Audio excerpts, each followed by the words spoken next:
social media has been blamed for the rise of Trump, for the people who weren't so happy about it, but also the rise of an increasing sense of divisiveness across the country. To what extent are Facebook and Twitter to blame for the sort of brutal nature of how this election played out? Keith?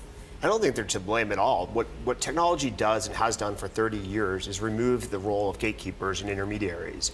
This is from travel and eliminating travel agents to eliminating other third parties that get in the way. And now media doesn't have the role where it can screen and filter, because people are going to talk to each other directly, whether they do it on Reddit or on Twitter. And that's going to change the conversation, because the people who used to control the conversation and structure the conversation and decide what was in and out of bounds don't exist anymore. And that's going to fundamentally change the rules of the road, the kinds of policy debates, the people that participate in politics, and the people who win. This isn't unusual. When I was in history class growing up, we would talk about the Nixon-Kennedy debate in 1960 and how Kennedy probably won the election because Nixon was sweating too much during a debate, which is a ridiculous way to choose a president. But that's what's taught canonically in U.S. history. And anytime you have a new platform, people who adopt to that platform and people who don't adopt to the platform are going to thrive, and people who don't are going to suffer. And so you're seeing the first social media president, but that's going to change the way all campaigns are run. That said, there's an argument to be made that Facebook is making more editorial decisions than it would admit. You know, Mark Zuckerberg has said we're a tech company, we're not a media company.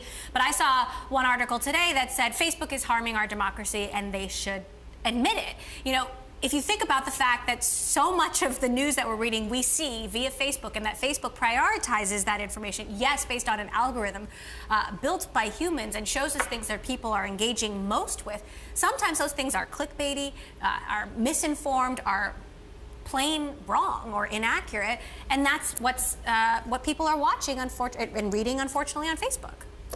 I think what you're seeing is not Facebook choosing the news. Social platforms like Reddit, Facebook, Twitter, the users are choosing the news. And what the internet gives you now and these platforms gives you is the ability to choose what you hear and with whom you discuss it. But does Facebook have a greater responsibility to curate that news or to filter that news, or especially if the news is, quite frankly, wrong? I think our role to play as platforms on the internet is to facilitate the access to this information. That's what we do best. And so the users can choose what they want to see, and that's ultimately what they're going to do.